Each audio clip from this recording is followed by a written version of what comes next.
meninas, tudo bem? Eu dei um diazinho aí de folga para vocês colocarem a leitura em dia, né? Nós já estamos na página 144 do livro, A Experiência da Mesa, da Dev Tyrus. E hoje a gente vai falar muito rapidamente sobre esses dois capítulos, que é o capítulo 7 e o capítulo 8, que não tem muito o que falar, né? Porque é necessário que vocês leiam e absorvam, né, todo esse alimento espiritual que está sendo derramado aqui. Então, no capítulo 7, Em Memória de Mim, ela vai falar sobre a Santa Ceia, né? A última ceia que Jesus fez com os seus discípulos. Então, ela fala muito sobre a oração, o poder da oração, né? Agora que nós já sabemos que a mesa, ela traz para nós a presença redentora do Senhor, como nós respondemos a essa presença redentora? Então, ela vai falar sobre a questão da oração, que deve ser muito mais que uma oração de gratidão, né? Tem que ser uma oração de reconhecimento que Deus ele nos deu tudo, né, que nós tínhamos. Então eu coloquei aqui, sublinhei aqui alguns tópicos, que foi aprendendo a orar à mesa.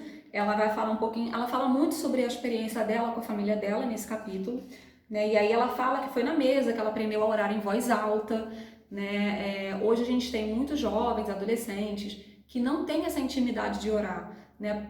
Não que não orem, né? Até oram, mas oram assim para si mesmos, né? Ajoelhados na sua cama para dormir, mas não tem aquela experiência de orar em voz alta. E às vezes quando a gente pede, né, para um jovem, um adolescente orar, até num culto de oração, muitos ficam retraídos, porque não tem esse hábito, né, de ouvir a própria voz, né, falando com o Senhor. Então, ela fala sobre isso, que foi na mesa que ela aprendeu a orar em voz alta, na frente de outras pessoas. E isso é importante, né, para a gente poder desenvolver esse hábito com os filhos. E aí, na página 149, ela fala: a mesa de minha família, né, na mesa, meu irmão e eu aprendemos a orar por causa da expressão do coração agradecido de nossos pais. Aprendemos a teologia básica do amor e da graça de Deus por meio das orações de nossos pais enquanto estávamos assentados à mesa. Nossas orações antes de comer sempre incluíam gratidão pela bondade de Deus, por sua salvação, orientação e direcionamento para a nossa vida. E aí ela continua falando sobre que a mesa é um tipo de altar, né, da família. Nas orações, aí ela começa a dar ideias de como pode ser a sua oração, se você tem filhos pequenos, como seria um bom exemplo de oração, se você tem convidados na mesa, né, parentes, como deveria ser a sua oração, incluindo essas pessoas na oração. Se essas pessoas não são convertidas, como também você pode orar, né, de maneira a tocar o coração dessas pessoas. Então tudo isso é tratado nesse capítulo. E aí ela dá umas ideias aqui de conversas, né, para aumentar o vocabulário. Defina uma palavra à mesa e converse sobre a definição. Veja alguns exemplos de palavra que você pode incluir na lista: redenção, amor, compromisso, transformação. Cada membro da família pode se revezar criando frases com a palavra. Faça algo divertido ou ensine valores por meio das frases criadas. Então são as ideias que ela dá nesse capítulo, mas é um capítulo que é muito interessante de ler, né, porque a gente aprende o significado mesmo, né, da redenção, do símbolo, né, da Santa Ceia. É um capítulo curto, mas é bem interessante. E aí a gente vai para a parte 3 do livro, A Mesa é um Lugar de Participação, que é o capítulo 8, que também é um capítulo muito legal, passa adiante, né, que ela vai pegar aí o exemplo do povo de Israel, né, Deuteronômio 6, 6 e 7, que diz que todas estas palavras que hoje lhe ordeno estejam em seu coração. Ensine-as com persistência a seus filhos. Converse sobre elas quando estiver sentado à mesa, em casa, quando estiver andando pelo caminho, e quando se deitar e quando se levantar. Desse capítulo, o que eu separei para falar para vocês, o que eu achei mais importante é no tópico que ela fala da prática dos 10 mandamentos. E aí ela fala assim, página 159. Os 10 mandamentos são os valores de Deus para orientar nossa vida. Eles nos dizem o que fazer e o que não fazer. Se você parar e pensar, verá que os 10 mandamentos lidam com 3 categorias muito práticas de relacionamentos: seu relacionamento com Deus, consigo mesma e com os outros. O primeiro, o segundo e o terceiro mandamentos falam de nosso relacionamento com Deus. 1. Não terá outros deuses além de mim. Deus valoriza o compromisso. Não farás para ti nenhum ídolo. 2. Deus valoriza a autenticidade. 3. Não tomarás em vão o nome do Senhor, teu Deus. Deus valoriza o respeito. O quarto mandamento fala de nosso relacionamento conosco mesmo. 4. Lembra-te do dia de sábado para santificá-lo. Trabalharás 6 dias e nele farás todos os teus trabalhos, mas o sétimo dia é o sábado dedicado ao Senhor, o teu Deus. Nesse dia não farás trabalho algum.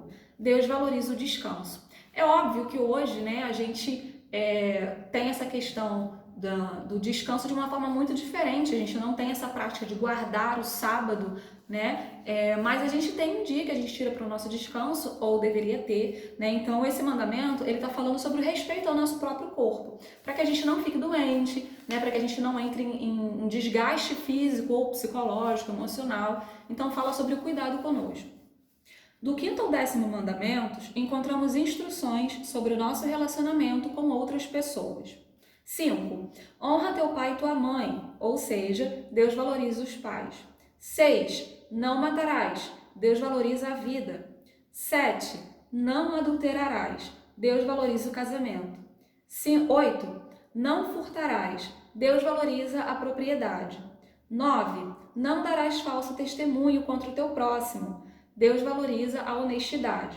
E 10. Não cobiçarás a casa do teu próximo, nem coisa alguma que lhe pertença. Deus valoriza a individualidade. Esses valores são a base para um bom caráter. Fé em Deus, cuidado pessoal e respeito pelos outros. E era sobre essas coisas que a minha mãe e a minha avó conversavam enquanto preparavam juntas o café da manhã. Era sobre isso que mamãe e eu conversávamos enquanto eu a ajudava a preparar as refeições da família. E é sobre isso que Larry e eu falamos com a nossa filha e nosso filho. São os mesmos princípios que agora são transmitidos para os filhos deles. Então, são princípios fundamentais, são princípios estabelecidos por Deus e que a gente consegue desenvolver isso à mesa, com os nossos familiares e passar esses princípios adiante. Às vezes a gente olha para a nossa vida, e se a gente parar para perguntar, poxa, o que eu estou passando adiante? Seja para o meu filho, para o meu afilhado, para o meu sobrinho, para os membros da minha igreja, para os meus irmãos em Cristo, o que nós estamos passando adiante? O que você, dentro de casa, tem passado adiante para os seus filhos? Nós já falamos muitas vezes na igreja que a vida cristã, a vida espiritual, ela não começa na igreja, ela começa em casa. Então, aquilo que você faz em casa é o que você vai estar passando adiante para os seus familiares, principalmente para os seus filhos. Nós não podemos ser aquela geração de pessoas que vivem o faça o que eu digo, mas não faça o que eu faço. Pelo contrário, nós passamos adiante os princípios de Deus porque nós vivemos de acordo com esses princípios. Isso precisa estar na nossa mesa, isso precisa estar no nosso lar. E aí ela vem para o diálogo faz a diferença, e ela fala para que junto com a família a gente possa debater valores dos 10 mandamentos, que novamente, compromisso, autenticidade, respeito, descanso, paz, vida, casamento, propriedade, verdade e individualidade. Aí ela pula para a página, no caso, pulo para a página 163 do tópico, o caráter se desenvolve à mesa. A mesa é um lugar onde podemos educar nossos filhos. Embora não queiramos que as refeições se transformem numa sala de aula rígida, as conversas à mesa podem desenvolver o caráter e a habilidade de aprender por meio de interações naturais positivas. E aí eu continuo aqui na página 165, onde ela fala: molde o caráter com boas conversas. Uma maneira de incentivar o diálogo à mesa com sua família é escolher um tema para cada refeição. E aí ela dá exemplos de temas. Segunda-feira, conversem sobre a comida, a origem, como ela é cultivada, valor nutricional. Na terça, levem um desenho para a mesa e pensem em legendas engraçadas ou criativas para esse desenho. Na quarta, conversem sobre o dia, o que foi feito nesse dia.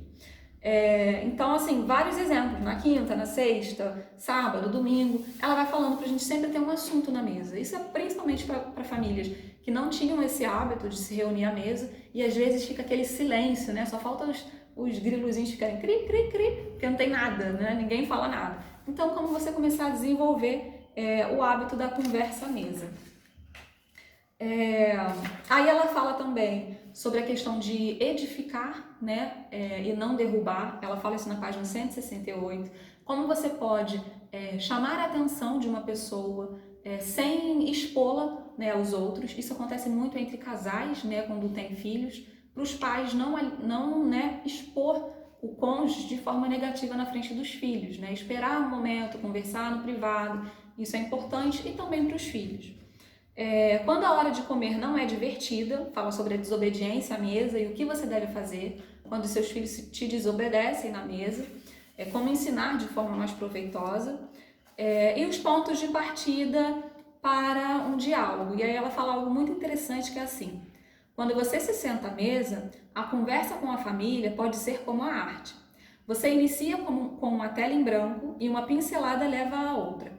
Às vezes, o artista sabe como quer que o quadro fique, e em outras ocasiões, a pintura evolui para algo inesperado. É possível aprender uma boa habilidade de conversar, mas poucos a temos. Sim, algumas pessoas são naturalmente extrovertidas e tagarelas, mas isso não quer dizer que sabem incentivar os outros a conversar com elas. Conversar à mesa pode ser uma ótima maneira de penetrar mais fundo nos pensamentos, nas experiências e nas opiniões de outras pessoas, ou apenas de falar os acontecimentos do dia. O que não devemos fazer à mesa é legislar e controlar cada minuto da conversa, impedindo a espontaneidade. Em alguns aspectos, é como um exercício de equilíbrio.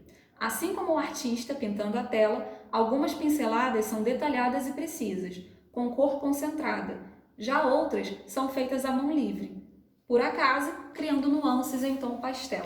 Então ela vai falando um pouco sobre essa capacidade de boa, né, conversação, e isso é essencial. E aí ela termina com o tópico: passe as bênçãos, por favor. Talvez você seja a primeira geração de cristãos em sua família. Se esse for o caso, você tem a oportunidade de criar novas práticas e tradições familiares que incentivarão a próxima geração a se unir a você no amor sincero a Deus. Seu amor por Ele será passado adiante. E aí ela termina com as perguntas de reflexão, né? Faça uma lista de valores que você gostaria de passar adiante para os seus filhos. Invente uma maneira prática de debater esses valores.